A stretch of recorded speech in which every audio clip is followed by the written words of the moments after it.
আপনি যদি আপনার মূল্য না পান তাহলে আপনার জায়গা ত্যাগ করুন। আপনি ঠিকই এক সময় না এক সময় আপনার যে মূল্য সেই জায়গাটা আপনি খুঁজে পাবেন। তো হ্যালো ভিউয়ার্স, আসসালামু আলাইকুম। আমি নীলা আপনাদের সবাইকে ওয়েলকাম করছি নতুন আরেকটা ব্লগ ভিডিওতে।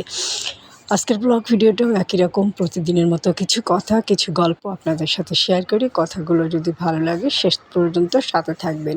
তো আজকে যেটা বলছিলাম, আপনি যদি আপনার জায়গায় মূল্য না পান তাহলে জায়গাটা পরিবর্তন করুন, দেখবেন আপনি আপনার মূল্যটা ঠিক বুঝতে পারবেন। কেন বলছিলাম, এই যে এখন আমি যে ছবিটা দেখাচ্ছি, যে ভিডিওটা আপনাদেরকে এই মুহূর্তে ক্লিপটা নিয়েছি, এটা একটা জায়গা। ঠিক একই মানুষ আমি দুপুরে যখন খাচ্ছিলাম তখন এটা আর একটা জায়গা। হ্যাঁ, তো জায়গার কারণে দেখেন আমার চেহারার ভিতরে, আমার টোটাল সব কিছুর ভিতরে কেমন যেন পরিবর্তন দেখা যাচ্ছে। এখানে আমাকে খুব কেমন কেমন লাগছে না, মানে খুব বেশি সৌন্দর্য না, অ্যাজ ইউজুয়াল স্বাভাবিক যেরকম লাগে সেরকম। আর প্রথম ছবিটায় আমাকে বেশ প্রফুল্ল সুন্দর একটা দেখা যাচ্ছিল। তো ঠিক তেমনই আমি স্থান, একই মানুষ, একই সাজ, একই গেট আপ, সব কিছুতেই আমার স্থান পরিবর্তনের কারণে আমাকে কিন্তু দুই রকম লাগছে। আপনিও ঠিক জীবনের প্রতি ক্ষেত্রে ওই রকমই ফেস করবেন। আপনি, আপনার ভিতরে অনেক গুণ আছে, প্রতিভা আছে, কিন্তু আপনি হয়তো মূল্য পাচ্ছেন না।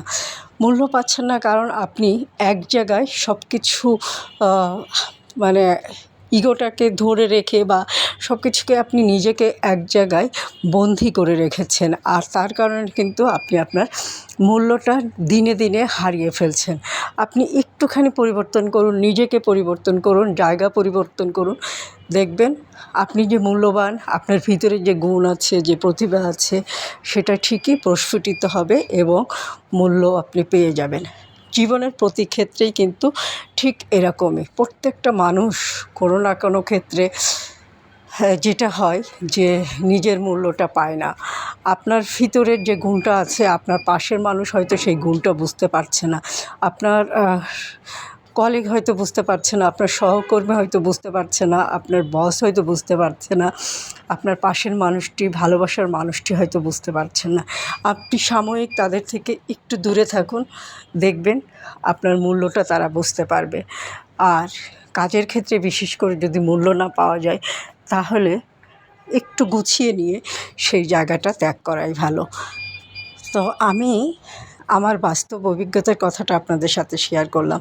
ঠিক একই মানুষ দেখবেন, আমি যখন একটু সাজুগুজু করে একটু ফটোশ্যুট করি তখন কিন্তু আমাকে আবার ভিন্নতা এনে দেয়। একদম মনে হয় যে আমি একটা অন্যরকম মানুষ। জীবনের প্রতিটা ক্ষেত্রেই আমাদের এই রূপগুলো একদম প্রকটভাবে ধারণ করা উচিত। প্রকটভাবে ধারণ করা উচিত এই কারণে বলছি, আপনি যখন নিজের ভিতরে গুণটাকে প্রস্ফুটিত করবেন তখন সেটাকে পুরোপুরিভাবে মেলে ধরার চেষ্টা করবেন। নিজেকে স্বাবলম্বী করতে গেলে, নিজেকে প্রস্ফুটিত করতে গেলে, নিজের মূল্য পেতে গেলে জায়গা ত্যাগ করতে হয়।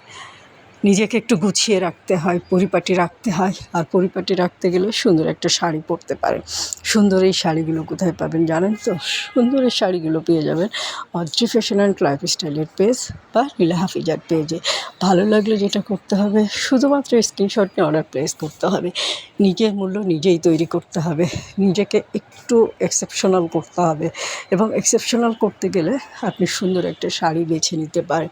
আর সুন্দর শাড়ি মানেই কিন্তু অদ্রি ফ্যাশন অ্যান্ড লাইফস্টাইলের পেজ। তো আজকে এই পর্যন্ত। ভালো থাকবেন, সুস্থ থাকবেন, নিজের মূল্য নিজেই তৈরি করবেন।